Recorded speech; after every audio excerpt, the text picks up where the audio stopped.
আজি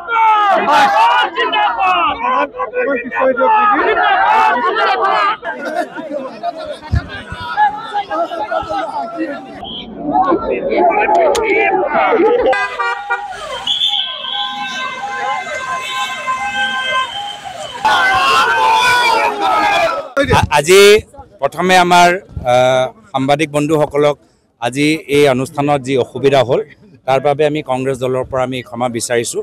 মানুহৰ আজি এই ভিৰৰ মাজত কিছু আমিও আশা কৰা নাছিলোঁ যে এয়াৰপৰ্টৰ ভিতৰত ইমান মানুহ আহিব। আমি ভাবিছিলোঁ এয়াৰপৰ্টৰ গেটৰ বাহিৰত আমি মানুহখিনি পাম, এয়াৰপৰ্টৰ ভিতৰত ইমান মানুহ আহিব আমি ভবা নাছিলোঁ আৰু সেইকাৰণে এই ধৰণৰ আমাৰ পৰিকল্পনা আজি নাছিল। যিয়ে নহওক আজি আমি যোৰহাটত আমি প্ৰথম আমি ভৰি দিছোঁ।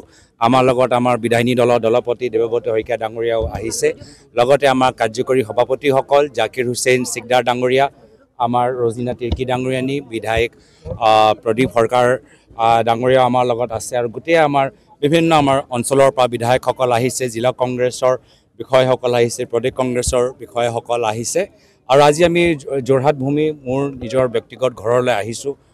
যোৰহাটৰ পৰা মোৰ প্ৰয়াত পিতৃ নিজৰ ৰাজনৈতিক যাত্ৰা আৰম্ভ কৰিছিল। আজি সেই যোৰহাটৰ ভূমিত আজি স্পৰ্শ কৰি আজি তেখেতৰ আশীৰ্বাদ য'তে আছে তাৰ পৰা যে তেওঁ আশীৰ্বাদ দি আছে, আমাৰ চাই হাঁহি মুখেদি হাঁহি মাৰি আছে, সেইটো আমি উল্লাস আৰু আনন্দ আমি অনুভৱ কৰিছোঁ। যোৰহাটৰ বাকী ৰাইজৰ প্ৰতি আমাৰ কৃতজ্ঞতা।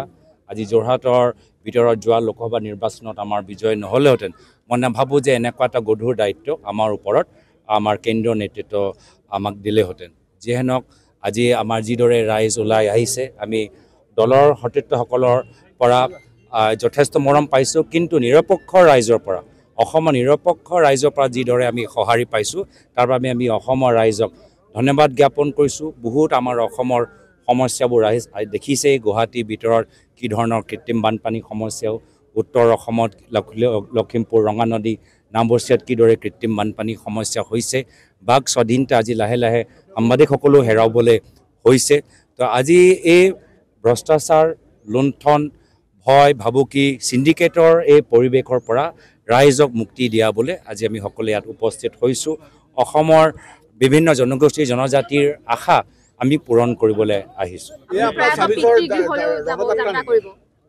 হয়, আমি ইয়াৰ পৰা আমি আমাৰ যোৰহাটৰ 10 নম্বৰ নাজিৰ আলি যি ঘৰ আছে তাত অলপ সময় আমি তালৈ থাকিম। কংগ্ৰেছ ভৱনতো এক বিপৰীত ছবি দেখিবলৈ পোৱা গৈছে, আপোনাৰ শ্লোগান দিছে, আজিৰ পৰা আৰম্ভণি নেকি আপোনাৰ 26ৰ আখৰা নেকি? আমি আগৰ পৰাই আমি লোকসভা নিৰ্বাচন পিছৰ পৰাই আমি বিধানসভা নিৰ্বাচনলৈ আমি কেন্দ্ৰ কৰি আমি কামখিনি কৰি আছোঁ। যোৱা লোকসভা নিৰ্বাচন পিছতে আমি ক'লোঁ যে আমাৰ মূল খেল টো অহা বিধানসভা নিৰ্বাচনত হ'ব। আমাৰ আজি এটা পদক্ষেপহে, কিন্তু ইয়াৰ আগৰ পৰাই আমি খোজ ল'বলৈ আৰম্ভ কৰিছোঁ।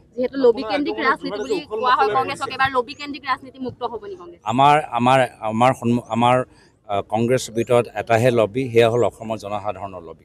জনসাধাৰণৰ লবি বাহিৰে আমাৰ ভিতৰত আৰু কোনো লবি নাই।